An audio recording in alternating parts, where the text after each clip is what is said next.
Halo, halo, halo.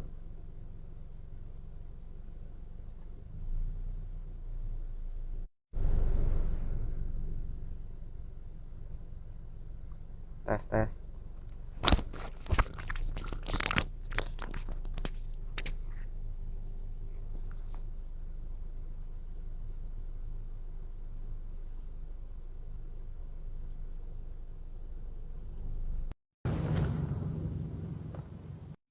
Malam, Mbak Ella.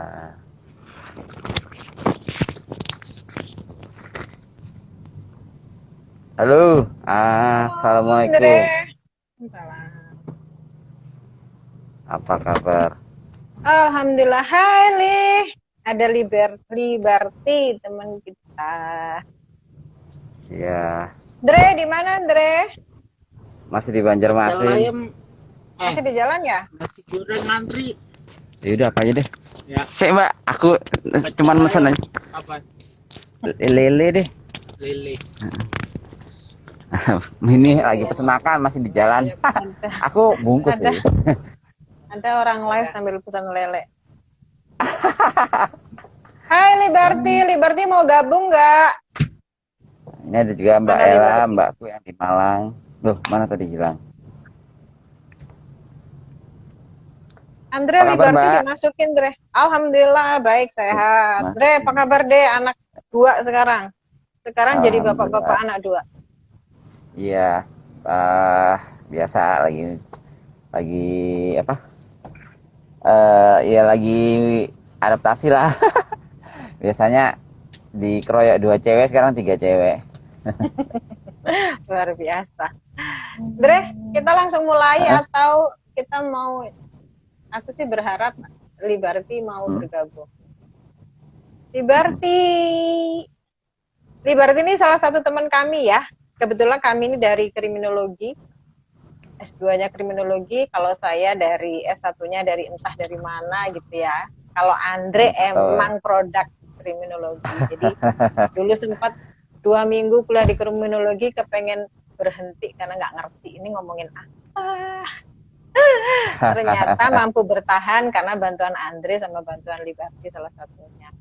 bisa, bisa. Alhamdulillah hari ini kita bisa ketemu sama teman-teman di sini. Hari ini kita mau ngomongin tentang kejahatan yang ada di angkutan. Ini Hmm. sebetulnya jarang sekali saya bahas karena ranah yang sering saya bahas justru di ranah domestik. Jadi hari ini alhamdulillah kita ketemu dengan Mas Andre ini yang beliau ini aktivis angkutan apa sih namanya? Pegiat naik Apa ya? umum. Ya, Pegiat naik kurang umum lebihnya. sehingga Mas Andre ini sangat-sangat tahu pasti apa yang terjadi di wilayah wilayah yang membuat dia concern saat ini. Gitu ya. Yang kita tahu walaupun ada pandemi COVID ini sepertinya orang-orang nggak naik umum tapi tetap angkutan itu masih tetap kita butuhkan dan ternyata masih ada kejahatan-kejahatan yang terjadi di situ dan kebanyakan korbannya masih takut untuk speak up. Kalaupun speak up Betul. justru malah dijadikan korban lagi karena kenapa sih begitu, kenapa sih begini, kenapa sih baru lapor sekarang gitu. Padahal sebagai korban itu untuk melaporkan untuk mengaku itu adalah sesuatu yang sangat-sangat berat. Jadi support sistem dari masyarakat, bahkan kalau dia ngomong ke temennya karena dia nggak berani ngomong, akhirnya temennya yang bercerita, justru temennya juga yang dikata-katain, Mbak ini kan cuma temennya, kenapa Mbak heboh banget gitu ya. Jadi Ya, kita merasa betul. bahwa, aduh korban ini kok kasihan banget ya gitu. Sudahlah di ruang publik, ternyata si publik sendiri atau lembaga-lembaga masyarakat tidak melindungi. Gitu, gimana Mas Hmm. Andre ceritanya? Ya, Cerita ini kan yang memang sebenarnya. ini diskusi lama kita ya, Mbak. Kita mau ngobrol apa nih yang kebetulan isunya memang beberapa waktu lalu kan ada kejadian dugaan ya, ya karena memang kan perkaranya tidak sampai ke ranah hukum, dugaan ada mahasiswi yang dilecehkan oleh salah satu kru bis ya, untuk rute Jakarta Malang ya, itu memang agak parah karena kenapa saya ngajak Mbak Iva dulu deh ya, kenapa ngajak Mbak Iva karena kan memang Mbak Iva memang di ranah domestik, tapi kan suka nggak suka orang-orang di ranah domestik transportasi itu sudah jadi kebutuhan primer ya, karena semua bertransportasi, walaupun nggak semuanya naik angkutan umum, tapi kebanyakan juga kan menggunakan angkutan umum juga, termasuk anak-anaknya Mbak Iva sekarang kan. Oh iya Nah, benar. makanya kenapa saya ngajak Mbak Iva, karena kan mungkin Sorry. disitulah eh, disitulah peran peran orang-orang yang ada di wilayah domestik itu untuk supaya bisa sosialisasikan bagaimana naik angkutan umum yang baik. Karena kan kalau selama ini kan kita memang harusnya yang kita sentuh ya dari orang tua itu. Nah, kebetulan memang kan beberapa waktu lalu ada kejadian yang tadi saya bilang, dugaan pelecehan penumpang di salah satu bis malam ya, yang itu memang kalau menurut saya sih, kalau dari kronologi itu kan kronologi dibagikan oleh temannya, dan memang endingnya temannya malah membuat surat pernyataan tidak akan menghapus gitu loh. Nah itu menurut saya memang yang tadi Mbak Iva ceritakan, untuk speak up susah, sekalinya speak up justru ada Malah diserang. cacian-cacian. Betul.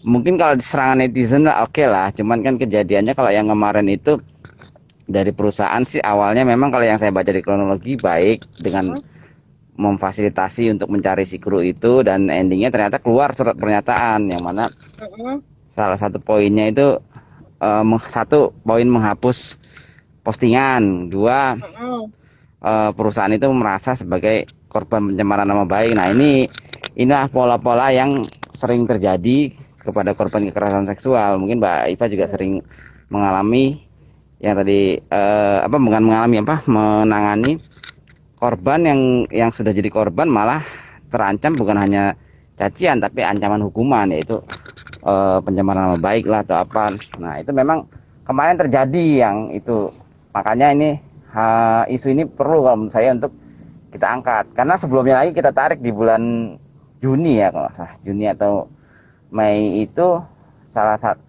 di akun salah satu transportasi publik di Jabodetabek itu pernah keceplosan ketika ada orang mengeluh dirinya ini dilecehkan. Itu dia menjawab pakai entah si admin ini sadar nggak kalau dia pakai akunnya si akun resmi, dijawab ini kan hanya cuman di pegang ya gitu. Seperti itu kan menurut saya itu kurang layak ya, walaupun akhirnya dari waktu itu ya kita buka aja dari KCI akhirnya justru meminta maaf dan berjanji akan mendampingi si korban. Nah, itu menurut saya langkah itu sudah cukup bagus.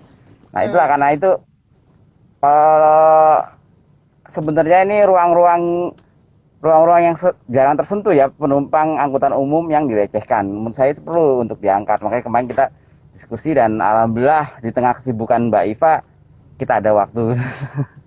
Gitu kurang lebihnya. Tapi Mas Andre, saya itu yang tertarik itu justru pada saat ada netizen itu yang menyampaikan begini, kenapa tidak teriak pada saat kejadian gitu, ya nggak? Padahal kalau secara psikologis, kita itu kan kalau belajar psikologi kan kita belajarnya dikit banget ya, karena yang kita pelajari cuma psikologi kriminal ya, psikologi kejahatan ya, psikologi kriminal lah pokoknya. Padahal pada saat kejadian itu sebetulnya si korban itu mengalami tonic immobility, yang ini masyarakat itu nggak tahu. Bahwa pada saat kita menerima sesuatu yang tidak nyaman, itu kita nggak bisa bergerak gitu, ya nggak? Bahkan kemarin saya sempat ngobrol sama salah satu reporter, namanya Mbak Nastiti Lestari kalau nggak salah, saya lupa dia dari TV mana. Jadi beliau tuh menceritakan, semoga cerita ini bisa disampaikan ya, karena kemarin menyampaikan di ruang publik juga, bahwa Mbak Nastiti ini menjadi salah satu anggota DPR yang pada saat dia naik lift itu tiba-tiba dipegang pantatnya oleh salah satu orang yang ada di lift itu. Padahal itu kan rumah beliau gitu loh, itu kan kantor beliau. Tapi ternyata tetap nggak bisa berteriak. Ini kan kondisi tonic immobility. Jadi mohon ya teman-teman semua, pada saat teman-teman semua itu menghadapi atau melihat kejadian itu, tolong bantu gitu loh. Karena ini kan salah satu bentuk dari kontrol sosial. Jadi kejahatan itu kan nggak akan terjadi pada saat kita itu yang melihat itu nggak diem aja gitu. Jadi jangan merasa bahwa ini bukan masalah saya, ini bukan urusan saya, biar dia yang ngurusin sendiri. Kan nggak bisa seperti itu gitu. Bahwa tonic immobility itu benar-benar terjadi. Coba bayangkan kalau teman-teman tiba-tiba tas ditarik sama orang. Pasti reaksi pertama adalah freeze dulu, bingung. Aduh, aku harus ngapain? Benarkah itu copet? Apakah saya hanya halusinasi atau apa gitu? Jadi korban itu memang benar-benar butuh bantuan. Gitu ya, Mas Andre, Tuh. sepertinya yang itu juga Ya, perlu diedukasikan ke masyarakat. ya, memang ini Mbak, karena kan kalau di kriminologi itu ada nama di apa sistem pencegahan kejahatan ya, strategi pencegahan kejahatan Mhm, tuh ada yang namanya natural surveillance, itu pengawasan mhm, oleh orang-orang di sekitar. Natural tuh mhm, artinya kan bisa sesama penumpang, bisa juga mhm, pedagang yang ada di situ. mhm, Itu salah satu bentuk pencegahan kejahatan ya, tidak hanya kekerasan seksual. Misalkan ada orang mhm, yang melakukan pelecehan atau apa ya, harusnya orang-orang yang di sekitar itu. Karena mhm, apa namanya? Kan kalau pencegahan kejahatan tuh selain ada banyak ya, termasuk eh, pengawasan oleh petugas. Memang kan untuk mhm, beberapa angkutan umum itu kan ada petugasnya. Kayak komuter mhm, lain itu sudah bagus ada petugas keamanannya. Namun kalau Transjakarta ini ada kemunduran nih dengan tidak adanya on mhm, board. Jadi ya hanya mengandalkan pengemudi aja. Nah, untuk beberapa mhm, angkutan umum kan kebetulan saya juga pernah jadi kru angkutan umum. Memang kita ada yang namanya natural surveillance itu dalam bentuk misalkan kalau ada copet ya, kita kalau langsung bilang ada copet itu memang berbahaya ya. Namun biasanya kita ada kode-kode, misalkan membawa kendaraannya itu dengan agak sedikit zigzag atau apa itu. Itulah yang perlu dilakukan oleh kontrol sosial yang perlu dilakukan oleh kru itu sendiri, termasuk di bis ya, termasuk terkait seksual ya. Kalau terkait seksual itu kan ada kepercayaan di masyarakat kita supaya untuk tidak melakukan hal mesum di rumah, termasuk juga di tempat dia mencari duit. Dalam hal ini kalau untuk kru bis kan itu di bisnya sendiri ya. Nah, itu harusnya menjadi pemahaman juga oleh kru-kru untuk tidak melakukan hal mesum, terutama untuk dengan penumpang. Karena dulu waktu saya kerja di Keramat Jati, waktu itu ada kru bis, ya kalau kita bilang suci ya enggak lah ya, tapi dia tuh kalau sudah naik bisnya sudah harus clear dari hal-hal yang berbau mesum. Jadi mhm, dia cerita, saya kalau ada penumpang yang dia itu sepertinya melakukan ya entah itu atas konsen atau tidak, biasanya kami tegur. Karena apa? Karena kepercayaan saya kalau sampai ada hal seperti itu di bis saya, ini bis saya bisa apes. Nah, seperti itu. Itu sebenarnya bentuk-bentuk kontrol sosial di kru angkutan umum sendiri yang perlu dibangun ya, supaya mhm. dengan adanya pemahaman seperti itu ya mereka menghindari terjadinya kekerasan seksual di kendaraannya, terutama oleh mereka sendiri gitu loh. Itu Oh, sebenarnya terutama yang terutama untuk mereka mereka sendiri ya. Jadi untuk ya itu kru karena bis kejadian yang atau terbaru Mbak ya. mhm, Kejadian terbaru, berdasarkan kejadian terbaru itu kan yang diduga melakukan itu supir ya. Itu menurut saya mhm, agak miris gitu loh. Karena satu penumpang itu kan bayar kan. mhm, Harusnya dia mendapatkan selain transportasi, kalau itu kan sudah dasar banget ya mendapatkan pengangkutan, dia juga mendapatkan servis. Sekarang ini kan bis-bis itu kan berperang di servis ya, mulai dari mhm, makannya sampai eh, selimut bantal, sampai bahkan ada yang membagikan sikat gigi. Ini bagus mhm. juga. Nah, selain itu juga harusnya terkait keamanan, termasuk juga keamanan dari kemungkinan menjadi korban seksual, kekerasan seksual seperti itu, Mhm. Mbak. Mas Andre, tapi kemarin yang kasus yang di bis akap itu kan si korban itu sakit ya. Si korban sakit, terus dia minum obat Mm-mm. sehingga membuat dia ngantuk, Mm-mm. ya enggak? Mm-mm. Dia Ya ngantuk. Nah, betul. setelah ngantuk dia menjadi korban pelecehan seksual. Mm-mm. Itu kalau kita, kenapa sih kita ngomongin kita ya? Karena kita itu kan pengguna ya, apalagi sekarang anak saya itu naik KRL nih tiap hari, naik bis juga. Itu kan ada Mm-mm. kekhawatiran dari saya gitu.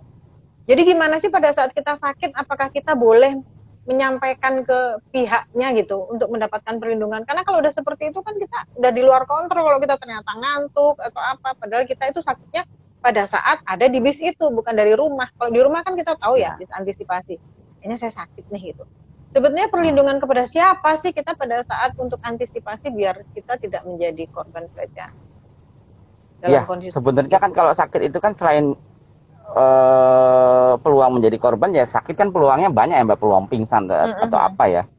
Ya Mm memang -hmm. yang paling awal ya seharusnya petugas dalam hal ini ya kru. Mm -hmm.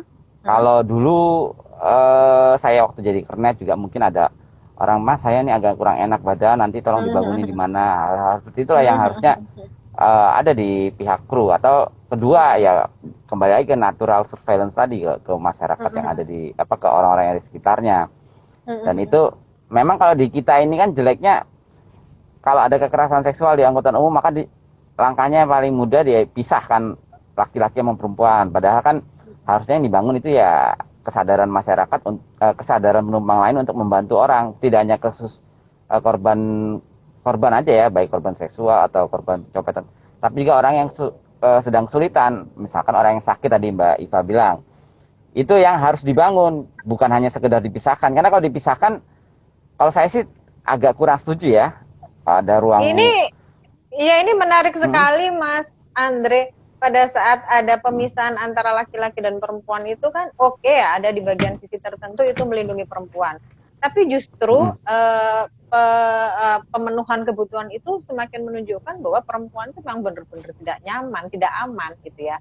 Lalu pada saat si perempuan itu, misalnya kita ngomongin KRL deh. KRL itu kan udah ada gerbong khusus perempuan. Pada saat dia masuk ke gerbong khusus laki-laki, yang karena sebab di gerbong perempuan itu udah penuh, terus dia jadi korban pelecehan, dia justru malah salah. Lagian itu udah disiapin, kenapa? Nah, seperti itu. Aduh, gimana? Itu yang sebenarnya saya bukannya nggak mau adanya keamanan untuk perempuan ya, tapi bentuknya jangan seperti itu, karena akan jadi pembenaran yang tadi Mbak Iva bilang. Belum lagi ya kalau nggak jadi korban pun ya bisa jadi malah jadi bulian juga kan. Plus informasi yang saya dapat termasuk dari istri saya ya, gerbong khusus perempuan itu kalau lagi rush hour tuh bener-bener bahasanya itu ya Mbak Iva yang nyebut ya.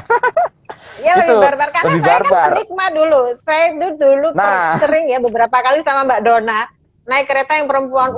Itu perjuangannya luar biasa. Kayaknya kalau kita pakai bahasa kasar ya, berangkat itu ukuran kita itu 36, turun itu jadi 32 kayaknya, saking luar biasanya. Nah, akibatnya kan yang tadi ketika dia aduh deh nyerah deh kalau di gerbong khusus perempuan, saya ke gerbong campur, terus dia jadi korban. Ya itu ya kata-kata itu sangat mungkin keluar, termasuk juga dari petugas sendiri kan.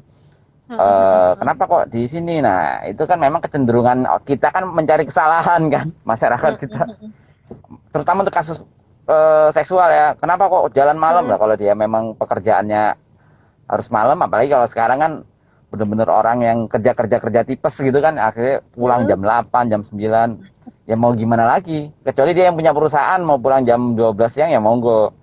Itu yang kurang dipahami oleh masyarakat kita. Jadi masih ada komentar-komentar seperti itu, kenapa kok gini, kenapa gitu. Nah itu akhirnya korban sudah jadi korban, dia dikorbankan lagi oleh baik itu pemberitaan atau komentar-komentar seperti itu, bahkan mungkin dari penegak hukum sendiri yang mungkin paradigma perempuannya kurang gitu.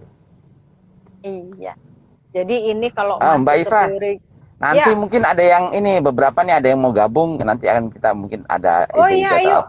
Ayo Mas, mangga silakan. Oke, ini saya lagi nyari Nuri nih. Nuri mana nih? Udah masuk? Ada ya, Mas Nuri monggo bergabung. Kalau udah masuk dimasukin aja.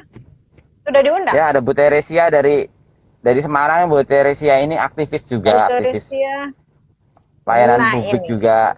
Ini Mas Nuri, monggo. Ya, monggo teman-teman. Ini ada Mas Nuri. Mas Nuri ini salah satu teman kita satu angkatan dari Lemhanas kalau nggak salah. Ada ya. Oke, kebetulan kami pengguna angkutan umum semua, jadi bisa menceritakan pengalamannya. Monggo Bu Teresia, selamat datang, selamat bergabung. Mas Nuri kayaknya lagi ini juga ya, lagi ngomong anak juga.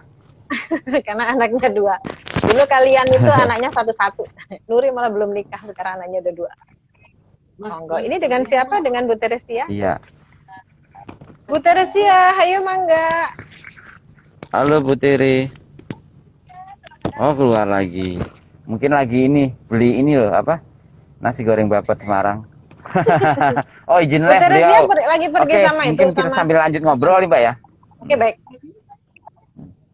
Jadi Mas Andre, kalau kita pembahasannya sudah sampai di situ, sampai pada apa namanya keterlibatan masyarakat atau penumpang lain untuk keselamatan kita, sebetulnya kalau kita sambungkan atau hubungkan dengan teori-teori di kriminologi itu termasuk di teori kontrol sosial, ya enggak? Kebetulan tesis saya menggunakan kontrol sosial. Kebetulan saya menggunakan kontrol sosial. Ternyata di kontrol sosial itu ada dua yang dibahas, kontrol dari diri sendiri dan kontrol dari masyarakat. Kalau kontrol dari diri sendiri itu kalau nggak salah, bukan nggak salah, ini bener banget karena saya menggunakan itu yang pertama adalah attachment, commitment, involvement, belief. Attachment ya. Ya.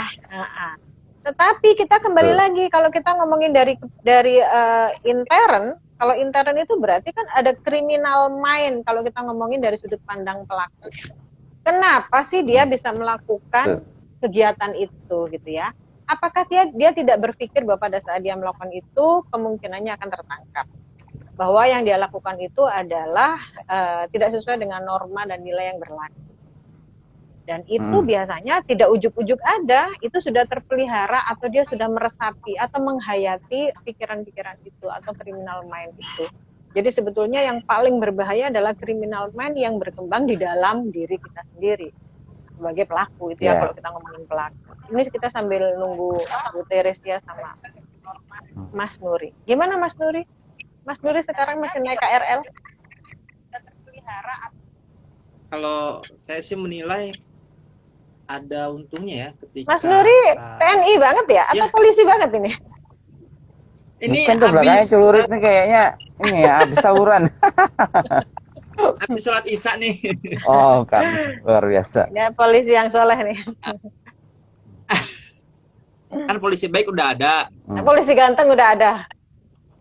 Nanti nyari polisi soleh ya. Iya polisi sih. soleh.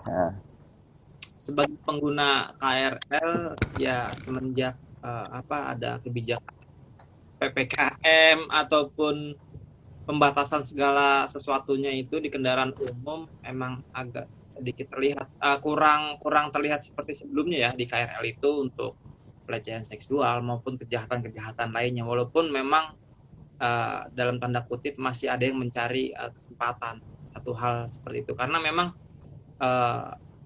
saya juga pernah jadi korban pencurian. Setelah itu saya belajar, setelah masuk polisi pun saya coba melihat bagaimana motif-motif mereka dan kelompok-kelompok tertentu itu beraksi dari mulai yang terorganisir sampai yang memang secara spontan satu hal kejahatan mungkin pencurian atau pencopetan bahkan sampai dengan pelecehan seksual ketika mereka memanfaatkan kelelahan korban. Mas Andre bilang seperti itu kan, kerja terus mereka nggak mikirin lagi terserah yang penting masuk KRL walaupun penuh yang penting cepat sampai rumah segala macam. Banyak kejadian seperti itu, bahkan mungkin beberapa hal pernah saya ceritakan di dalam kelas waktu itu. Saya bilang hal demikian itu kan terhenti ataupun walaupun memang ada aturan-aturan yang dilanggar, tapi ketika korbannya itu dipertemukan dengan tersangka turun di satu stasiun dengan kata maaf, perjanjian tertulis, ya selesai di situ. Walaupun memang tidak menutup kemungkinan di kemudian hari si tersangkanya itu melakukan hal seperti itu lagi, gitu loh. Jadi ya hukumnya itu bias, bahkan ketika dihadapkan dengan petugas Polsuska itu, kalau mereka nggak segera melanjutkan membawa ke polsek terdekat, itu ya selesai di situ. Terima ya nggak terima korbannya. Mungkin Mas Andre bilang itu udah saking kelelahannya pengen cepat pulang walaupun lecehkan seperti itu, kalau mereka bersikukuh untuk melanjutkan itu pasti akan diproses oleh polisi. Tapi ketika mereka orang itu minta maaf, si tersangkanya korbannya itu pun mau bikin perjanjian dan segala macamnya, ya selesai. Seperti kejahatan lain juga, dicurinya dompet, HP, ketika barangnya balik, yang penting barangnya balik. Itu yang masih kita terus memberikan edukasi ke masyarakat. Ketika ada kejahatan nggak apa-apalah barangnya nanti kan disita, nanti susah mintanya. Boleh ketika itu si tersangkanya itu diproses di kepolisian, kita bisa mengajukan pinjam pakai barang bukti. Tapi ketika nanti sudah masuk ranah di kejaksaan dan pengadilan, kita hadirkan barang itu nggak apa-apa, kita masih bisa menggunakan apapun itu bentuknya masih bisa. Gitu. Apa Bahkan istilahnya sekarang Mas Nuri tadi? Pinjam pakai barang bukti. Pinjam pakai.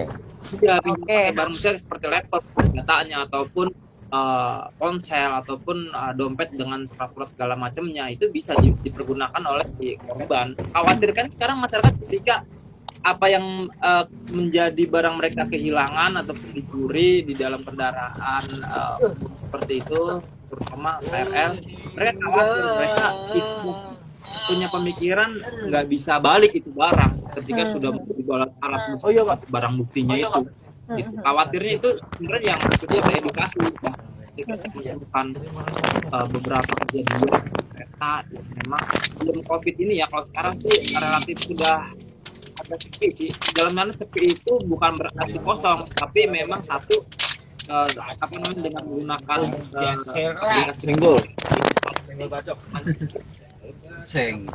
apa namanya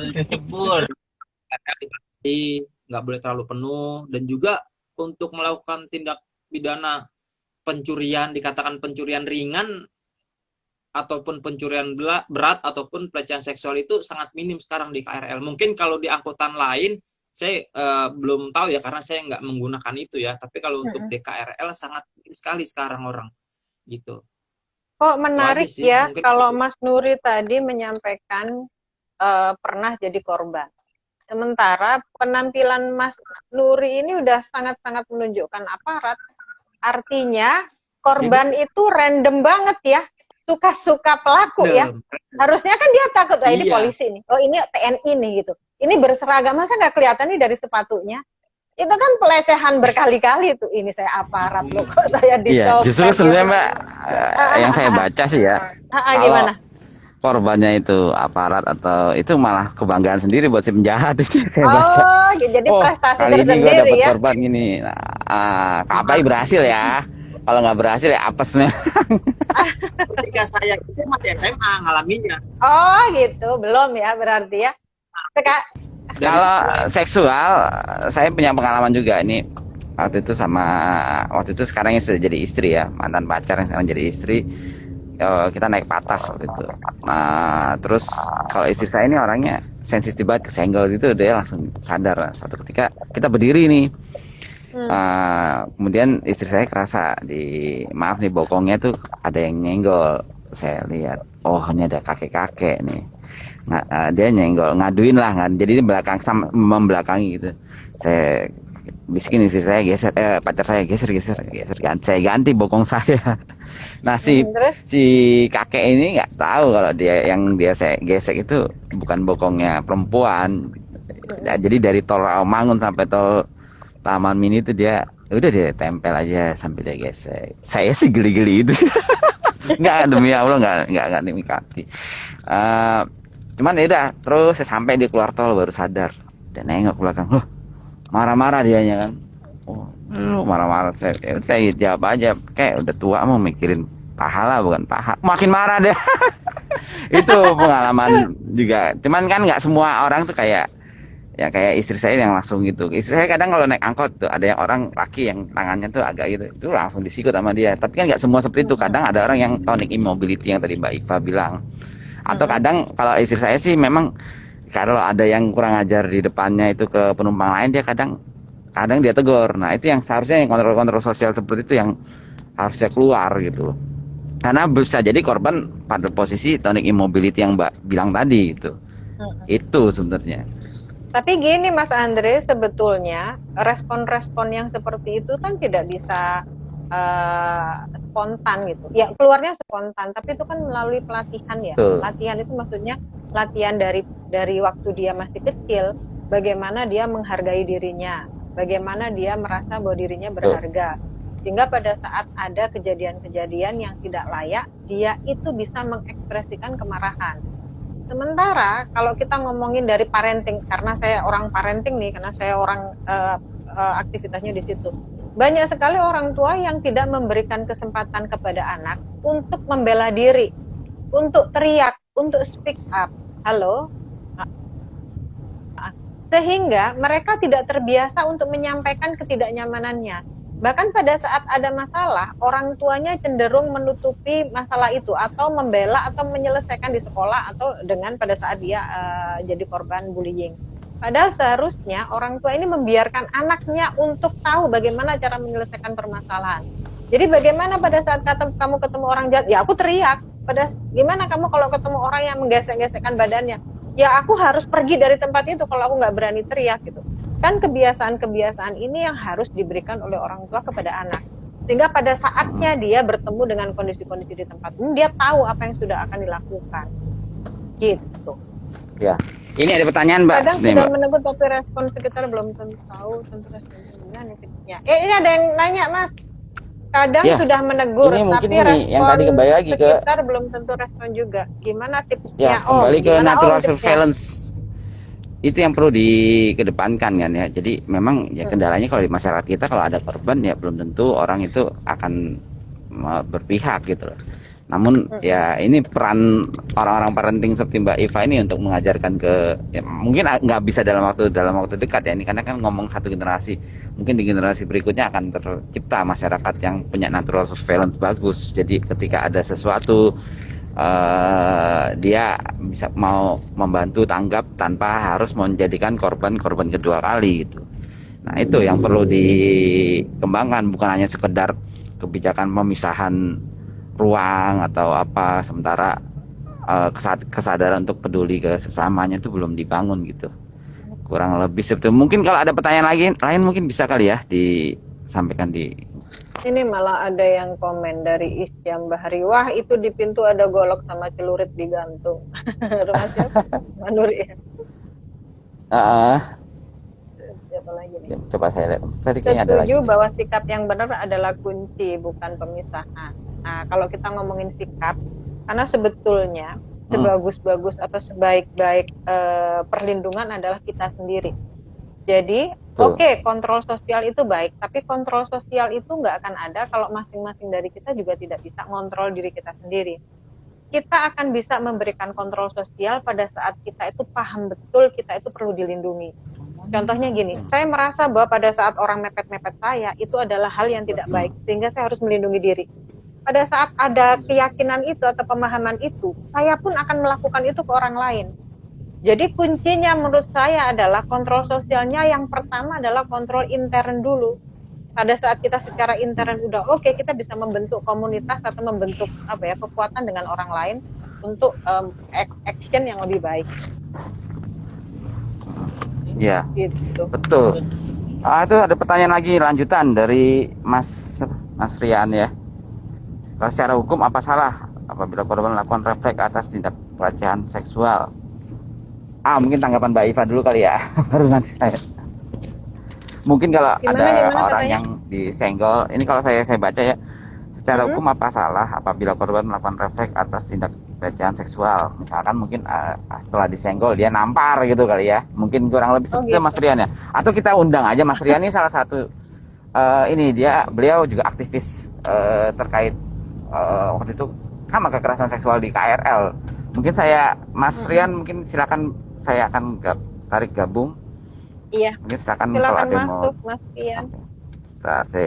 Sebentar ya. Oke. Monggo Mas Rian. Mungkin ada pengalamannya juga waktu kampanye melawan kekerasan seksual di KRL, monggo disampaikan juga. Dia. Masih belum bergabung. Kalau secara hukum gitu, mungkin itulah ya perlunya natural surveillance, karena masyarakat kan mungkin akan membantu. Ini Mas Rian ya? Kesaksian ya. Iya, halo. Oke, silakan Mas. Sorry, gelap. Nggak apa-apa, saya juga gelap. Iya. Gimana Mas? Gini. Ya. Lanjut Mas. Gini Mbak, Om, saya mau nanya, semisalkan si korban memiliki dasarnya dia sudah bisa bela diri, kemudian dia mengalami pelecehan seksual, semisal dia didekati oleh pelaku, kemudian dia refleks untuk menampar pelaku, itu menurut hukum gimana? Oke. Gimana Mas Andre? Ya, saya terus terang juga ini Mas Rian, kami berdua ini sebenarnya orang dari kriminologi itu memang agak berbeda dengan hukum ya. Tapi nggak apa-apa kita coba jawab. Mungkin kalau refleks itu kan beda dengan ini ya, penganiayaan yang memang niat. Kalau refleks itu kan mungkin nampar itu kan dampaknya mungkin beda dengan orang yang gebukin. Walaupun namparnya keras tapi ya beda lah dengan, nah mungkin disitulah akan ada pembuktian dan perlu juga dukungan masyarakat sekitarnya itu terkait kesaksian bahwa oh nih mbak ini duluan yang di ini kan. Nah cuman masalahnya kembali lagi masyarakat kita jangankan bersaksi, melapor aja untuk kalau dia jadi korban malas, apalagi yang jadi korban orang lain. Nih, mbak maaf nih sambil jalan keluar. Itulah kendalanya Mas Rian. Kalau secara hukum sih terus terang mungkin ada yang bisa lebih menjawab ya, cuman kalau gambarannya satu dampaknya refleks, sama dua kesaksian dari warga masyarakat yang ada di sekitar itu penumpang lain gitu. Oke. Tapi kayaknya Siap. kalau dalam prakteknya emang agak ngeri ya Mas Rian ya, karena yang sudah-sudah pada saat kita itu melakukan perlindungan kepada diri sendiri dengan melakukan penganiayaan, justru kita yang disalahkan. Itulah yang tadi yang disampaikan sama Mas Andre, agak-agak ngeri-ngeri sedep gitu ya. Kita mau melindungi diri, tapi refleks dengan kekerasan malah kita gitu. Butuh lagi kontrol sosial Iya. lagi untuk menyampaikan bahwa siapa ini sebetulnya yang salah, saksinya mana, buktinya mana gitu. Sementara kita nggak tahu orang-orang di sekitar peduli atau enggak. Kalau dalam hal ini kita harus mengadu ke siapa sih, Mas Andreas? Kita refleks loh, mau kita dipelecehkan kan kita mukul, tapi kan kita juga khawatir kalau akhirnya kita yang salah, kita malah dipenjarakan gara-gara kita membela diri, itu kan nggak lucu banget ya. Mbak, Jadi yang sebentar paling aku minta baik waktu kayak 5 gimana? menit untuk ini dulu, proses check in dulu. Mungkin sambil nunggu waktu Mas Rian bisa menjelaskan pengalaman-pengalamannya terkait kampanye ini. Ayo Mas Rian, saya mau belajar dari Mas Seksual atau Rian. termasuk kendalanya. Mas Rian ini sering dibully juga loh untuk kampanye ini. Pengalaman kampanye bareng kita kan kemarin terakhir kampanye bareng sama komunitas angker Twitter bareng KCI juga. Kita sosialisasi untuk tindak pencegahan pelecehan seksual di kereta api khususnya KRL.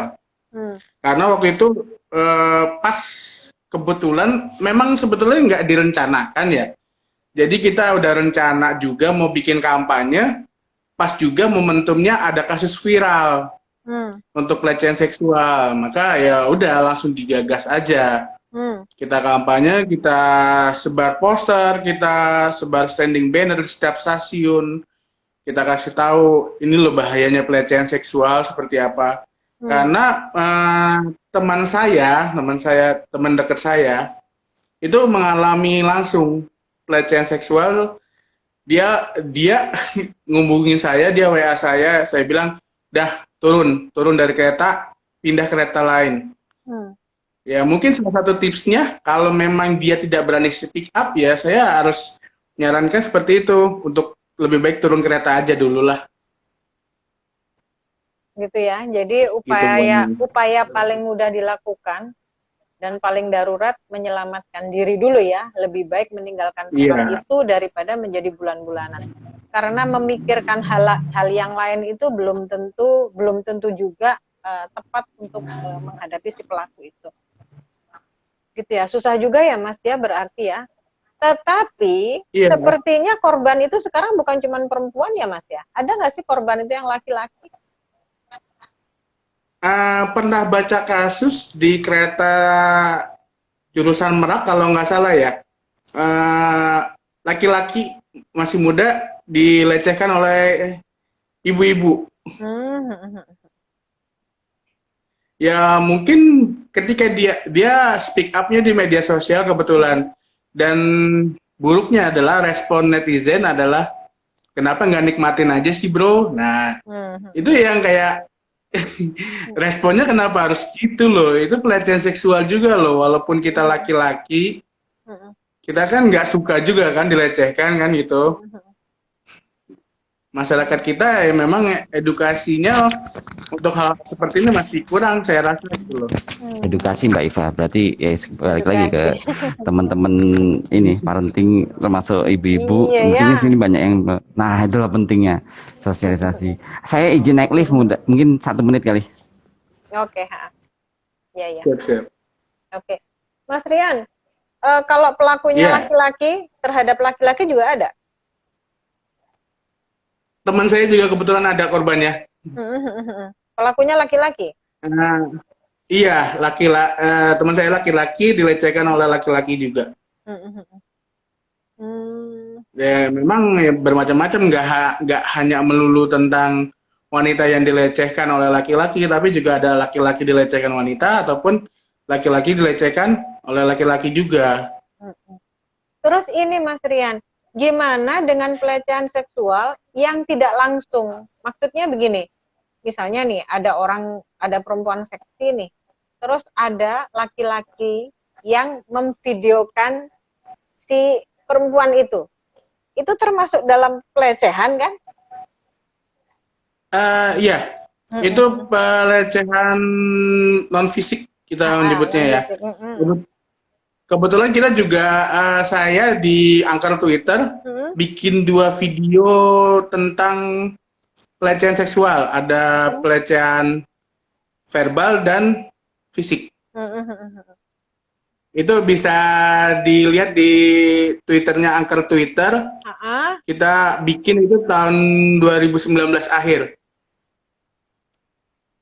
Di Angker ya? Mbak, Angker Twitter. Iya, ini Angker Twitter. memang Mas Rian ini ya, kenapa tertarik saya ajak untuk bergabung ya, memang beliau punya pengalaman di sini Mbak. Nah, tadi saya sempat nyimak dikit terkait kekerasan seksual yang korbannya laki-laki ya. Mas Andre, mohon maaf itu Mas Nuri dimasukin dulu. Apanya? Halo? Mas Nuri tolong dimasukin Mas Nuri. Oh, astaga, iya. Keluar sih. Nah, terkait kekerasan seksual yang korbannya laki-laki ya, itu memang selama ini kan banyak yang mengira laki-laki masa jadi korban gitu. Tapi ternyata memang faktanya ada, baik itu yang si pelaku itu ada intensi untuk seksual atau hanya sekedar iseng. Sebagai contoh, orang diisengin, ditelanjangin lalu digambar-gambar, kemudian digambar-gambar di alat kelaminnya. Mungkin kita pernah dengar kasus yang viral beberapa waktu lalu ya. Mungkin temannya bercanda atau apa, tapi kan secara dampaknya adalah seksual, walaupun intensinya, niatnya bukan seksual. Nah, itu yang perlu di masyarakat untuk memahami bahwa korban pelecehan seksual itu nggak hanya perempuan, nggak hanya yang pelakunya memang berniat melecehkan seksual, tapi dampaknya ke korban itu perlu ya dilihat juga gitu. Oke. Gimana Mas Nuri? Tadi Mas Nuri menyampaikan ini ada yang diceritakan sama saya waktu itu ya. Itu tahun berapa ya? Tahun 2016 ya? Iya itu jadi yang kira ya itu saya ingat tadi ketika Mas Rian menceritakan itu mungkin laki-laki dengan laki-laki, Mbak Iva pernah cerita, dan yang pada akhirnya berdampak kepada ketika melakukan itu mereka itu memang nggak sendiri di kereta itu. Jadi mereka sudah dalam tanda kutip itu memang penyakit, mencoba melihat orang lain itu ya random juga memilihnya, dan akhirnya terbawa dan akhirnya berpengaruh kepada kehidupan rumah tangganya mereka juga akhirnya. Masih ingat Mbak Iva itu mungkin siapa kalau boleh disebut mereknya, inisialnya itu kan pada akhirnya si korban itu, istrinya korban itu kan cerita ke Mbak Iva, dan akhirnya Mbak Iva coba kita komunikasi ya. Itu jadi ternyata memang ada kepala kelompoknya di situ untuk mencari gengan itu. Iya betul. Mudah-mudahan mereka udah ketangkap yang di Kelapa Gading sih, yang pesta. Oh, semoga itu ya bagian dari itu ya. Jadi Mas Rian, saya sekitar tahun 2016 kebetulan dapat klien ibu-ibu yang ternyata suaminya itu punya komunitas baru, yaitu komunitas sesama laki-laki gitu. Nah, ternyata memang ada ketua kelompoknya. Jadi yang sudah menyasar tuh di kereta itu ini kira-kira siapa nih yang dalam kondisi yang tidak kuat gitu loh. Tidak kuat itu mungkin self esteemnya rendah, konsep dirinya rendah, terus dia dalam kondisi capek atau dan lain-lain lah. Kalau capek sih kayaknya enggak ya, kalau dia konsep dirinya bagus. Sehingga dia dilecehkan, kemudian diajak masuk ke kelompok itu sampai dia menyimpang. Gitu. Jadi saya kebetulan menangani istri dari korban. Jadi korbannya jadi dua. Yang pertama adalah suaminya jadi korban pelecehan yang akhirnya dia menyimpang. Kemudian istrinya menjadi korban suaminya yang akhirnya suaminya itu tidak bisa bertindak sebagai laki-laki seutuhnya. Nah dia sudah menyimpang. Ternyata di situ sudah ada ketua kelompoknya gitu loh. Yang disasar biasanya justru laki-laki, Mas Rian. Itu tadi yang saya tanyakan gitu. Ya ternyata memang berkelompok. Gitu. Horor banget ya. Tapi kembali lagi ya teman-teman yang nonton, ini nggak nakut-nakutin bahwa apa yang kami sampaikan adalah yang terjadi di masyarakat saat ini. Yang harus kita lakukan adalah bagaimana cara membentengi kita. Oke, sekarang kita sudah nggak naik kereta misalnya gitu, tapi bagaimana dengan anak-anak kita? Karena anak-anak kita akan mengalami itu gitu. Jadi kita buat gimana caranya mereka kuat, gimana caranya dia mampu melindungi diri tanpa menunggu bantuan orang lain. Jadi dia tahu sendirilah perisainya apa sih pada saat ada pelecehan atau pada saat dia melihat. Jadi bukan hanya dia jadi korban loh ya, tapi dia melihat korban lain, apa yang harus dilakukan. Setidaknya itu yang harus orang tua sampaikan kepada anak. Gitu. Ya. Mantap, berarti nanti ke depannya sosialisasi nggak hanya di stasiun, tapi ke orang tua atau bahkan mungkin ke sekolah, Mbak ya, bagaimana jika kita menjadi korban, terutama di angkutan umum. Karena sebetulnya kan kekerasan itu kan udah ada dari kecil kan, bullying aja, ya nggak? Kalau di kereta atau di APTB atau di angkutan umum itu kan sebetulnya tetap aja bullying, tapi dalam ranah yang lebih luas kan, ya nggak? Pada saat orang tua sudah mempersiapkan anak saya harus kuat dimanapun berada, ya anak itu akan menjadi kuat dimanapun berada. Jadi bukan begini. Semoga anak saya di sekolah ini anak saya menjadi aman. Tolong ya Pak Guru dan Bu Guru buat anak saya aman. Bukan seperti itu, Pak. Tapi bagaimana anak ini bisa melindungi dirinya dan teman-temannya dari kegiatan-kegiatan yang masuk ke dalam ranah kejahatan. Itu. Iya, ya, berarti PR juga untuk orang tua untuk bisa karena sekarang kan orang-orang sekarang kan banyak jarang yang naik angkutan umum kan ya. Mungkin PR juga buat orang tua ketika mereka juga harus paham naik angkutan umum. Jadi mereka bisa menjelaskan ke anak-anaknya bagaimana naik angkutan umum yang aman gitu. Karena kalau zaman dulu saya sih ya minimal tahulah kaki kiri dulu kalau turun gitu. Nah itu mungkin ya ini PR juga lah. Kalau liburan, kalau misalkan liburan kan kita bisa liburan murah ya, misalnya naik KRL dari Bogor ke Jakarta. Di situ kan orang tua juga mungkin bisa merefresh zaman saya dulu seperti apa, sekarang seperti apa. Nah itulah untuk sekalian mensosialisasikan ke anaknya bagaimana naik angkutan umum yang aman gitu. Mas Rian sama Mas Nuri, saya pengen nanya nih. Tapi sebetulnya di KRL itu atau di angkutan umum itu kelihatan nggak sih secara fisik orang-orang yang akan melakukan kejahatan?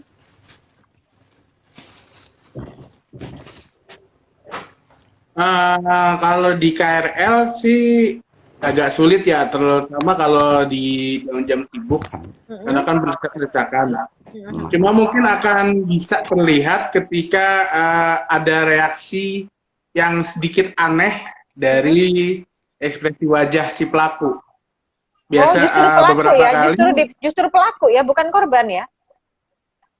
Ya, cenderung korban biasanya tidak tahu, dari beberapa kasus yang pernah saya dengar, cenderung korban tidak tahu, jadi orang lain yang melihat ini ekspresinya agak aneh, tidak seperti orang normal seperti biasanya gitu. Ketika si saksi melihat matanya, terus agak turun ke bawah dan memang benar ada tindakan asusila di situ. Makanya segera ada respon seperti ya mungkin ya, Mas, ditegur atau gimana. Gerak-gerik ya. Kayak misalkan kalau penumpang biasa gitu naik angkutan umum ya udah duduk atau main handphone kalau sekarang ya. Tapi ada juga orang laki yang tangannya gini nih. Nah, saya kelihatan dikit. Artinya kan itu mungkin ya kita perlu waspada untuk yang ini. Bener kan?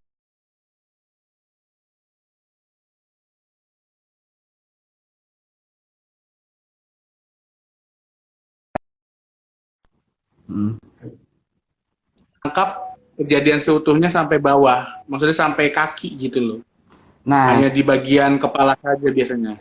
ya CCTV sendiri itu memang kan kalau di kriminologi termasuk salah satu Kontrol. toolsnya crime prevention ya. Jadi memang di situ kan satu merekam, dua memang kan menjadi deterrence dari si calon pelaku. Oh ada CCTV nih kalau saya melakukan ketahuan. Nah itu ya memang salah satu selain natural surveillance ya ada, aduh saya lupa istilahnya ya untuk itu apa surveillance apa gitu. Nah itu CCTV memang. Nah kalau sekali lagi kalau pelaku memang susah untuk dilihat ciri-cirinya karena nyaru bener. Saya copet berapa kali tuh ya nggak kelihatan copet, ada yang kelihatan mahasiswa pekerja biasa gitu, ada yang kakek-kakek tua ringkih, ternyata tuh rombongan copet. Itu bener di Transjakarta saya pernah ngeliat kakek-kakek serombongan 4 orang kakek-kakek, ternyata tuh rombongan copet. Untungnya sih nggak sampai berhasil. Kalau berhasil mungkin ya saya akan teriak juga. Tapi kalau di Transjakarta masih berani, kalau di KRL yang dulu saya nggak berani, kalau KRL sekarang mungkin berani ya. Nah itu yang memang kalau untuk ngelihat dari secara fisik agak susah, tapi kalau dari gerak gerik mungkin bisa terlihat gitu. Itu Oke. kalau penumpang saya copet nih ngeliatinnya tuh, kalau untuk seksual kan mungkin ngeliatin organ tubuh tertentu, tapi kalau copet otomatis dia akan ngeliat HP-nya taruh di mana, dompetnya taruh di mana. Itu kan incerannya kan, benda-benda incerannya. Nah itu kalau yang lain itu ngeliat pemandangan atau ngeliat HP, dia ngeliatin orang. Itu perlu waspada seperti itu. Berarti benar ya bahwa kejahatan itu dipelajari. Mungkin kalau Nah, dulu kan karena ya karena kejahatan dipelajari ya kita balik crime prevention kita harus pelajari, Mbak. Jadi yang tadi kita bilang Iya. dari orang tua, dari kita sendiri gitu. Mas Nuri, Ya kalau saya melihat sih ya untuk di KRL pelecehan seksual ini setahun terakhir ini mungkin sangat minim ya, karena yang pertama penumpang memang dijamin, yang kedua untuk sektor-sektor pekerja pegawai negeri atau swasta mungkin masih melakukan sistem WFH, WFO, jadi memang nggak terlalu penuh seperti sebelumnya. Cuman yang saya antisipasi untuk pengguna itu dan coba saya pelajari selama setahun selama COVID inilah, itu pelecehan seksual agak sedikit menurun karena memang kesempatan itu yang memang sedikit agak susah untuk copet, dan kelompok-kelompok itu pun agak merubah gayanya. Itu sistem geser tas yang taruh di atas. Itu sistem geser tas itu yang perlu diperhatikan ketika kita lelah bawa barang banyak, khawatir apabila kita taruh di depan ataupun di samping atau di belakang itu akan merepotkan kita ataupun malah bahkan akan mengundang seseorang untuk melakukan tindakan-tindakan itu. Ditaruh di atas walaupun dihimbau melalui speaker ya kan itu, tapi tidak, terkadang memang banyak juga yang lalai ketika dia turun ataupun dia anggap itu tasnya, ataupun di kelompok tertentu ataupun individu perorangan dia bermainnya itu mencari posisi tas yang memang sama. Rata-rata memang tas laptop ataupun tas game block itu yang rata-rata memang banyak digunakan orang itu. Ketika taruh di atas dia geser, dia putar dengan tasnya dia itu. Karena nggak sadar orang itu ngambil, begitu turun itu tas dia sama warna hitam yang mayoritas orang gunakan, modelnya sama. Dia juga akan bukan merandom lagi tapi dia memetain. oke. Iya, dari satu gerbong ke gerbong lain lihat ada yang sama nggak di model up dengan yang dia bawa. Nah itu dia akan gesek tas modelnya. Itu yang harus diantisipasi. Kalau tas laptop ya pasti dia akan tukernya dengan tas laptop juga. Gitu. Aduh, Kalau horor banget ya.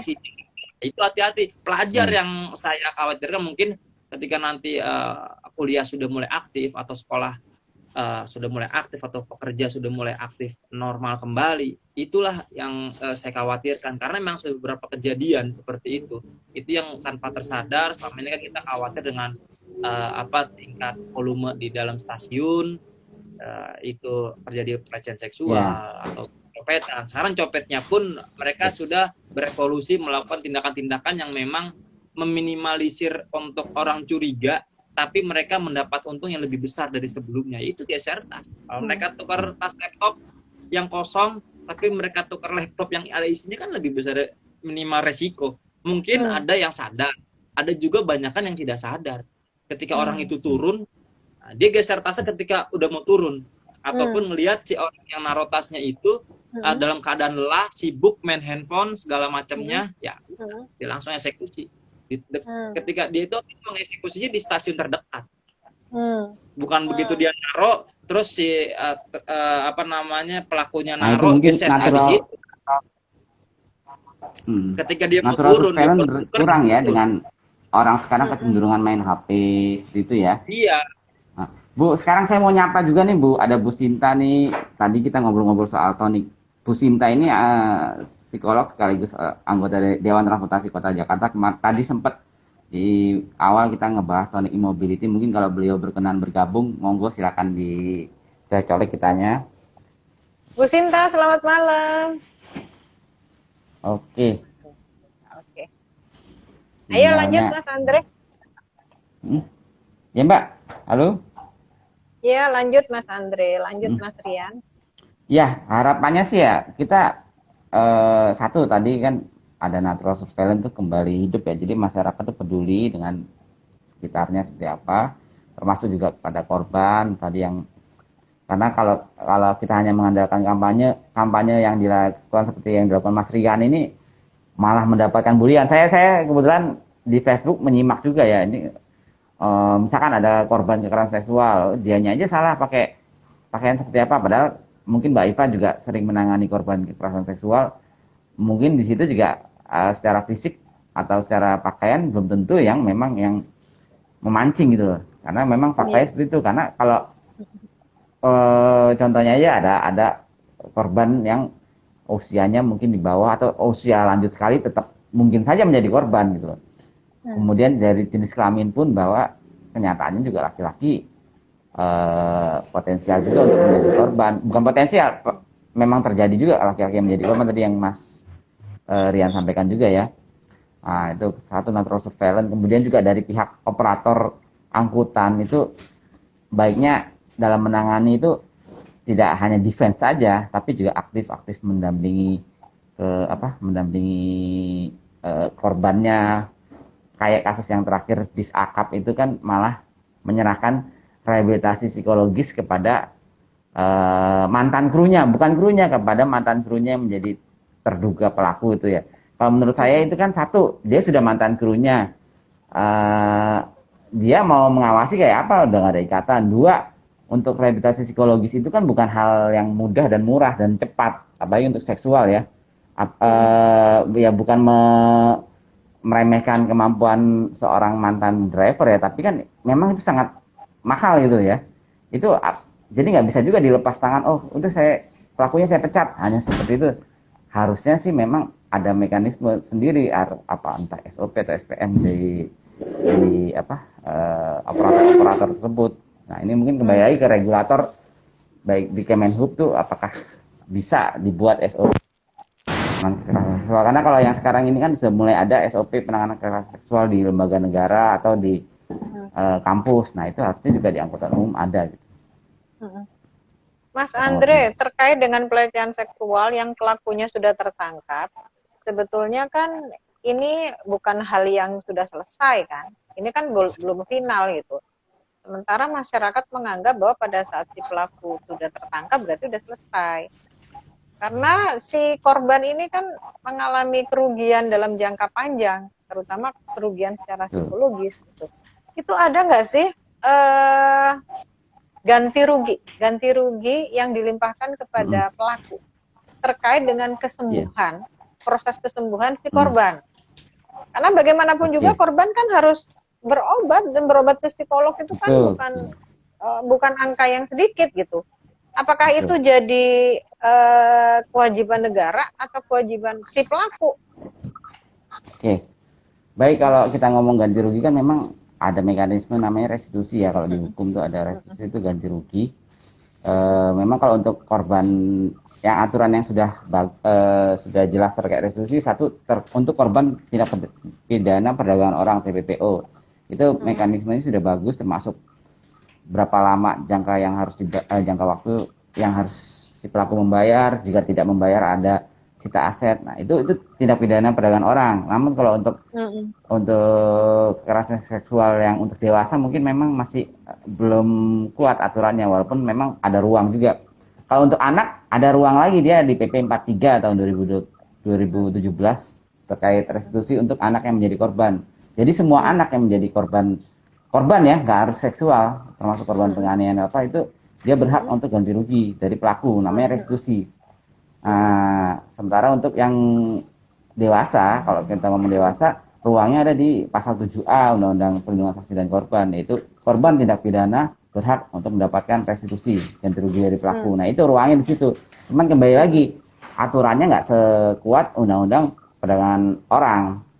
Itu untuk yang ganti rugi. Namun untuk negara sendiri ada ruang juga, karena kan sekarang ada banyak lembaga ya, ada P2 TP2A, ada LPSK, ada DP3A, ya itu istilahnya macam-macam, yang mana mereka menyediakan psikolog, tidak hanya untuk korban sebenarnya, untuk orang yang berkonflik dalam rumah tangganya pun mereka melayani juga. Mungkin Mbak Iva berapa kali juga kerjasama dengan P2 yang di daerah ya.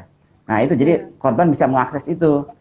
Karena kalau kita hanya mengandalkan pelaku, ya satu untuk restitusi itu kan kita ngomong satu prosedurnya itu kan harus melalui peradilan. Peradilan kan apakah hakimnya memiliki paradigma yang bagus terhadap korban kekerasan seksual. Satu, andai kan bagus dan dia bunyikan di vonis, apakah korban mau dan mampu. Nah, kalau mampu tapi dia nggak mau, susah juga.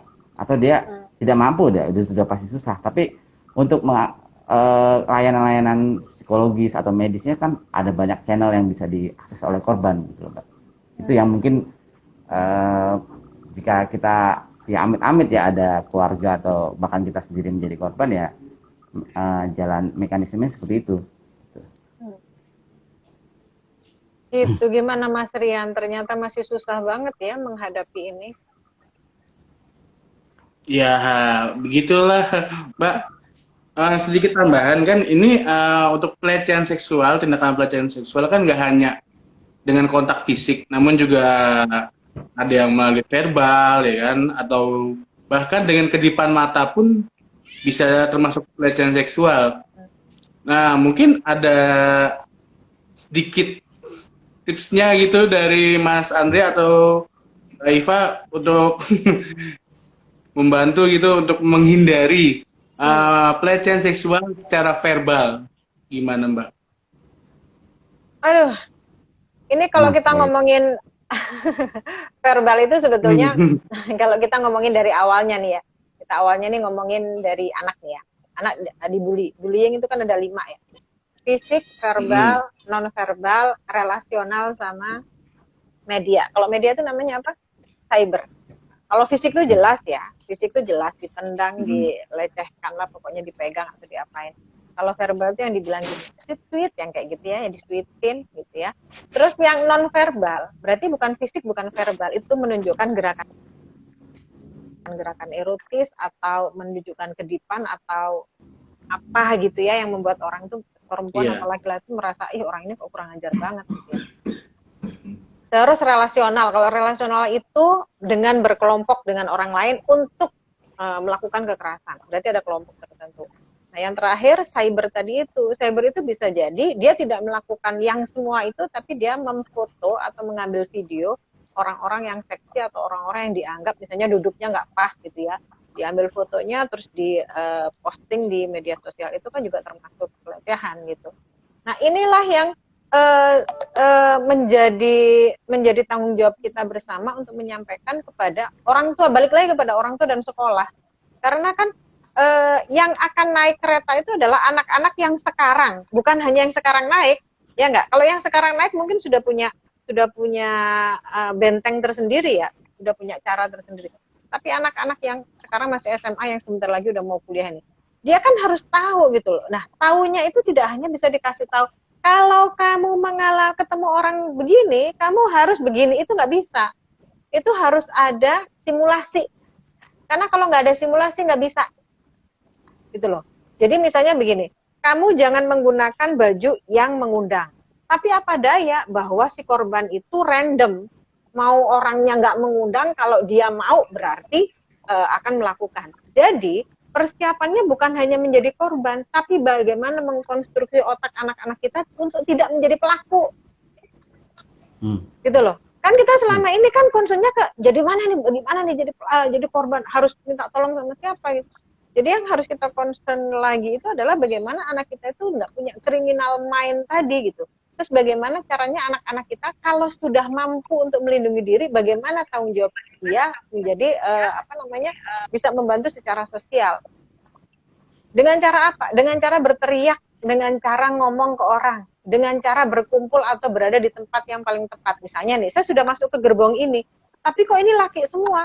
Geser dong saya, karena saya tahu, oh di sini adalah tempat yang tidak aman.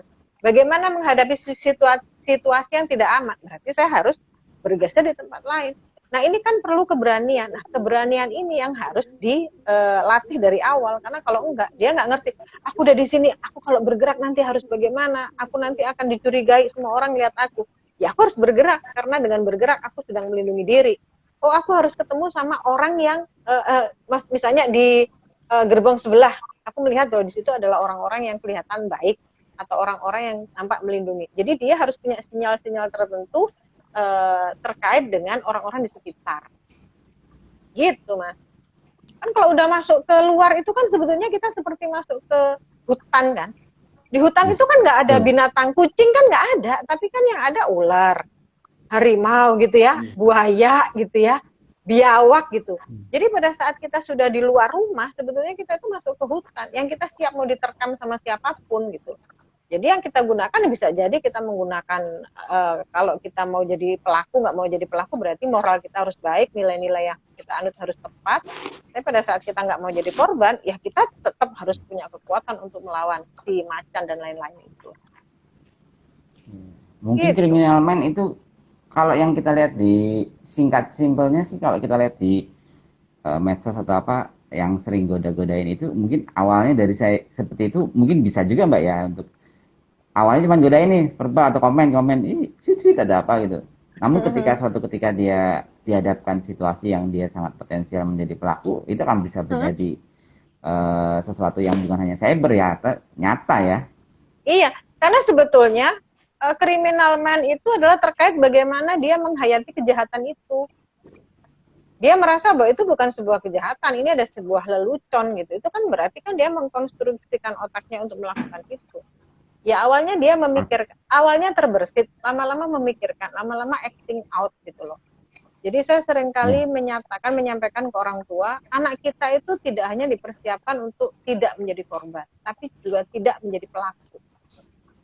Ya. Berarti pemaknaan sesuatu sebagai kriminal atau tidak itu juga memang berpengaruh juga untuk si criminal man ini Mbak ya, bahwa misalkan ini kan dianya juga yang gua kasih kode mau, nah itu di situ ada bibit-bibitnya Mbak ya. Nah iya, kalau udah gitu kan kita bisa masuk ke Hirsi itu kan attachment, commitment, involvement, belief gitu ya. Belief itu kan bagaimana dia memaknai norma, bagaimana dia memaknai hukum. Oh ini yang aku lakukan tidak baik. Mungkin baik untukku karena aku akan puas dengan melakukan itu, tapi tidak baik untuk korban. Ini kan kriminal mind banget gitu loh. Ini kan kontrol sosial banget. Dan kontrol sosial itu tidak hanya secara ekstern, tapi internal juga. Bagaimana kita memaknai kejahatan itu sendiri. Bagaimana kita mematuhi aturan, bagaimana kita mematuhi norma. Kalau di kita, kalau misalnya di dalam pribadi kita itu sudah menjunjung tinggi norma, itu insya Allah orang yang di sekitar juga akan kita ajak untuk menjunjung tinggi norma. Iya. Itu sih, jadi balik lagi ya diri sendiri. Berarti Mas Rian, kampanyenya nih bukan hanya supaya orang tidak jadi korban, tapi tidak jadi pelaku tuh perlu menarik juga tuh. Nanti next time ada kampanye dengan KCI terkait kejahatan seksual itu ya mungkin ya jangan ajakan untuk tidak menjadi pelaku juga, itu bagus juga itu. Siap. Bisa jadi masukan buat dibikin video juga kali ya, biar lebih menarik kemasannya. Endingnya misalkan kekerasan seksual tuh hanya misal bukan hanya ya, misal menyentuh satu bagian tubuh itu kan kalau misalkan terbukti hukumannya nggak main-main. Mungkin bagi dia iseng, tapi ternyata dampaknya dia misalnya di penjara sekian tahun dan itu artinya keluarganya itu mungkin bagus untuk dibuat video terus itu Mas Rian. Iya. Karena kalau kita dulu pernah ada video yang anti korupsi yang dia menyesal karena korupsi terus anaknya jadi gimana gitu diejek-ejek. Nah itu mungkin bagus juga untuk pelaku kekerasan seksual supaya dia tidak menjadi pelaku. Itu kan masuk komitmen ya. Komitmen itu kan bagaimana kita bertanggung jawab terhadap apa yang kita lakukan. Pada saat saya melakukan pelecehan, pada saat saya meremas, kira-kira apa sih hukumannya gitu. Ini bukan masalah overthinking, tapi ini adalah sesuatu yang memang harus kita hadapi. Bahwa meremas dada orang atau dada perempuan itu hukumannya adalah misalnya 9 bulan penjara. Nah pada saat 9 bulan penjara itu apa yang harus dia lakukan di dalam penjara itu, dia diapain? Kira-kira pada saat keluar dia akan diterima masyarakat atau enggak?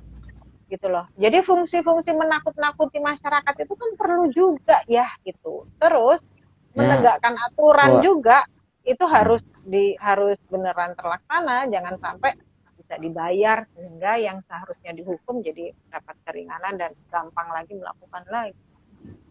Ya keluar malah dijemput pakai bunga ya. Langsung dapat order. Nah kayak gitu tuh mungkin gambaran buruknya ya. Untuk pelaku tuh masih itu bisa diterima. Itu kontrol sosial lagi. Berarti kan gini, sebetulnya norma itu kan aturan di masyarakat dan kita sepakati. Pada saat masyarakat sudah bergeser paradigmanya atau bergeser persepsinya terhadap hal itu, sehingga yang buruk menjadi biasa, itu kan norma udah bergeser gitu. Jadi kan susah banget. Ngapain sih orang dia udah dihukum? Ngapain sih orang dia sudah melakukan hukuman dengan tepat gitu? Dia sudah didenda, ya sudahlah gitu. Itu kan berarti normanya sudah bergeser. Itu balik lagi ke masyarakat, kontrol sosial lagi. Ya kemarin yang kita repotin bukan masalah rezeki orang kita ganggu, tapi lebih ke pesan di masyarakatnya itu Mbak ya. Iya betul, itu kontrol sosial banget. Dengan mudahnya dia dapat kerjaan. Padahal kalau kita lihat lagunya Ebit GAD itu kan dari pintu ke pintu coba tawarkan nama kan. Itu untuk pelaku kejahatan lain belum tentu seperti itu kan. Iya, yang dikhawatirkan jadi itu norma jadi bergeser. Yang normal menjadi tidak normal, yang tidak normal dianggap normal. Hamil di luar nikah menjadi sesuatu yang normal-normal aja. Kejahatan juga menjadi normal-normal aja. Gitu. Mas Nuri, sebelum dipanggil sama istrinya, aduh celuritnya kelihatan horor banget. Oh enggak, itu pajangan aja, cindera mata kok. Oh benar. Itu biasa. Itu kayaknya ada jinnya itu. Kalau saya lihat yang kayak sebenarnya fenologi itu apa ya di Indonesia itu yang Mas Ikro bilang memang harus dilakukan, tapi kalau memang tidak dilakukan, tidak dilaksanakan, negara memang salah. Seperti hal yang kemarin itu yang keluar dijemput segala macamnya, harusnya menjadi membuat dia itu apa ya, nggak usah langsung tampil lah, harusnya memang harus sendiri dulu atau segala macamnya. Dia dengan bangganya itu tampil. Makanya itu sudah Mbak Iva bilang memang sudah bergeser itu masyarakat. Dan ketika dia sudah dihukum terus dia tampil, anggaplah masyarakat akan menerima dia kembali. Padahal kan dalam kasus ini kan memang sesuatu yang menyita perhatian sekali gitu. Andai dia keluar dengan biasa aja, terus juga hal-hal positif yang dia lakukan, ya nggak akan pandangan masyarakat pun nggak akan seperti itu. Yang membuat heboh itu kan ketika keluar awalnya itu yang membuat masyarakat ya. Kalau main bola Mas Andrea, Arema begitu masuk lapangan kan ada seremonial, ada lagu fair play-nya.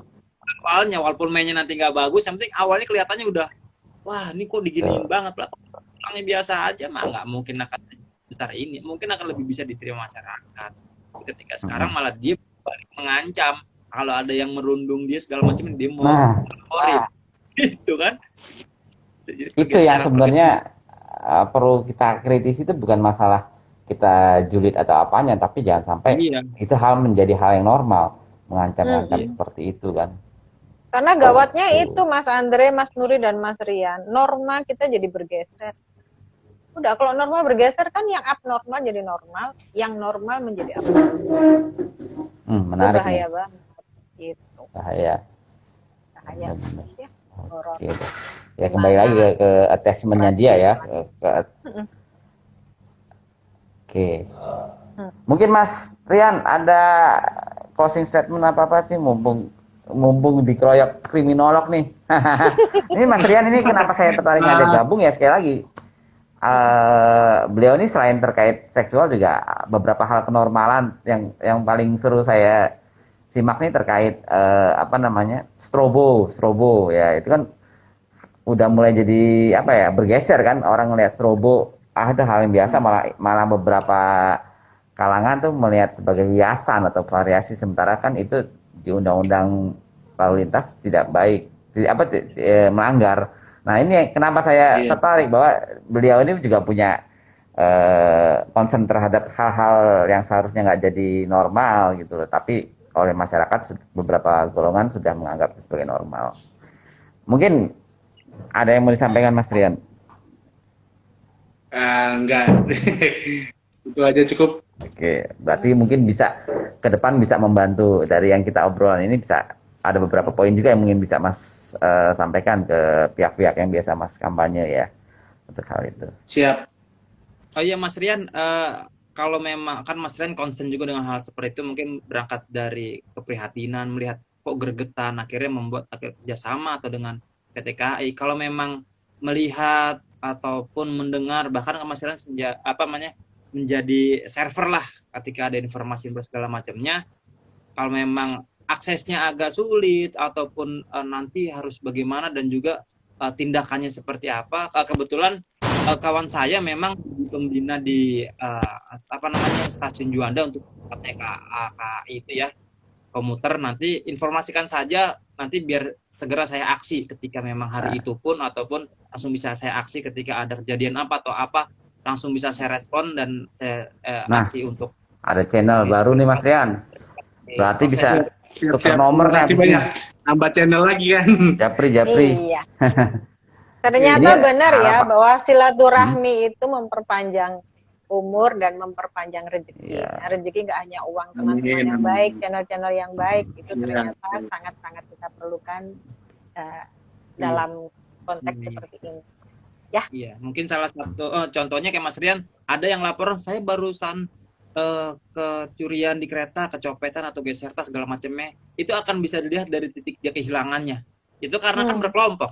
Kalau dia memang individu, turunnya di mana, apabila dia terdeteksi oleh CCTV ataupun sekitarannya, orang mengenalinya itu turunnya di mana, terus arahnya kemana, itu ya mungkin saya akses rekan-rekan yang ada di polsek sekitar, ataupun bisa saya komunikasikan, ada nggak dalam kurun waktu segini lapor masyarakat yang kehilangan apa segala macam, terus ada nggak kelompok tertentu yang memang sudah ada di data itu. Nah kita bisa bertanya dari situ, pasti nanti mereka akan saling tahu, terus biasa jualnya kemana. Nah, itu kan juga bisa kita mempermudah jaringan-jaringan seperti itu. Kalaupun di kereta, di kereta ini saya begini macamnya gitu, Mas Rian langsung saya infokan ke teman saya yang memang memegang komuteran Jabodetabek ya kan, itu nanti akan segera diaksi oleh anggotanya yang di lapangan gitu aja. Kan Polsuska sekarang sudah ada di dalam, walaupun gerbong satu atau apa, nanti bisa melalui jaringan komunikasi di grup mereka atau apa, bisa segera diaksi lah untuk apa, maksudnya mempercepat dan juga mempersempit gerakan-gerakan itu. Dan paling tidak kita tahu modus operandi apa lagi nih yang memang mereka perbaharui, mereka upgrade ketika melihat kondisi komuter lain itu sekarang agak sedikit sepi, tidak sepadat dulu. Ada apa lagi nih yang mereka perbuat? Pasti mereka berinovasi terus kok. Saya anggap kejahatan itu nggak akan hilang, tapi mungkin bisa dikurangi, itu aja sih. Iya, siap. Teori apa itu kejahatan dipelajari? Berarti ini sedang belajar nih para penjahat nih. Wah, sekarang udah nggak bisa dempet-dempet. Saya harus melakukan kejahatan dengan cara apa ini? Ya nggak? Jadi gitu ya, luar biasa. Ya, mudah-mudahan kan penjahat pintar, tapi semakin pintar, tapi saya yakin sih polisi juga nggak akan kalah semakin pintarnya. Jadi memang kan namanya manusia berevolusi, itu sesuatu yang wajar ya. Tapi kita jangan pesimis. Oh, polisi makin pintar, penjahatnya makin pintar. Dibalik aja, penjahatnya pintar, polisi juga saya yakin akan makin pintar juga. Tambah satu lagi, masyarakat juga lebih pintar. Gitu Nah, ya. itu Jadi penting untuk kontrol sosialnya. karena yang terlibat langsung kan masyarakat. Gitu teman-teman. Oke. Oke. Mbak Iva, terima kasih ya. Ini kita obrolan akhirnya tercapai nih. Mungkin crime talknya lagi nextnya dengan isu-isu yang sesuai. Karena kebetulan sih, ya mungkin yang baru bergabung, kebetulan ada kejadian yang didugaan kekerasan seksual ya, pencabulan ke penumpang angkutan umum, yaitu bis malam, tujuan Malang, yang endingnya itu korban malah menarik, tidak akan menuntut gitu loh. Sementara sebaliknya pihak perusahaan justru merasa sebagai korban pencemaran nama baik. Itu agak unik. Dan tadi dari beberapa obrolan dengan Mbak Iva, Mas Rian maupun Mas Nuri ya, ada beberapa hal yang mungkin bisa kayaknya yang jago untuk merangkum Mbak Iva ya. nggak bisa merangkum. Ayo Mas Merangkum Andre bukan silakan. Ya mungkin Merangkum. ya beberapa catatan. Satu ya terkait kontrol sosial, itu penting banget. Kontrol sosial itu baik itu dari kru, ya terutama dari ini ya, dari pihak-pihak yang terkait ya, dari kru, dari operator, bahwa misalkan saya melakukan kekerasan seksual itu atau membiarkan kekerasan seksual itu di angkutan saya, itu artinya kalau yang di masyarakat kita kan masih ada anggapan bahwa sesuatu yang mesum itu bisa bikin sial. Nah itu salah satunya. Kemudian kedua, yang Mbak Iva tadi sampaikan bahwa jangan sampai hal-hal abnormal itu menjadi normal. Nah itu yang perlu diinikan juga. Jadi jangan sampai ada penormalan, misalkan sweet gitu ke cewek atau apa. Nah itu yang perlu menjadi catatan, bahwa jangan sampai hal itu menjadi normal. Dan itu peran kita juga untuk menyentil hal-hal yang seperti yang misalnya ada di medsos. Termasuk yang terbaru itu adalah keluarnya bebasnya satu narapidana kekerasan seksual yang justru disambut. Nah, atau bahkan malah mendapatkan panggung. Itu sebenarnya sesuatu yang perlu dikritisi oleh kita semua. Kemudian yang terakhir tadi ada satu poin, apa lagi ya? Oh, itu ya channel-channel untuk ini ya, pelaporan ya. Karena ya saya rasa sih sangat tepat Mas Nuri menyampaikan hal itu ke Mas Rian, karena Mas Rian ini kan sangat concern juga terkait isu-isu yang juga ada terjadi di KRL ya. Mungkin nanti bisa dalam bentuk konkretnya kita nggak hanya obrolan di sini, tapi misalkan, wah aku dapat info ini, bisa langsung dengan melalui Mas Nuri, ntar dibantu dengan yang personil kepolisian yang ada di KCI gitu. Atau ada yang lewat Mbak mungkin yang dari rangkuman Tambah tadi? satu, upaya preventif itu tidak hanya dari sisi korban, tapi bagaimana cara kita membuat anak-anak kita atau orang sekitar kita atau kita sendiri tidak menjadi pelaku. Dicatat Mas Rian, itu PR tuh. Yang baru.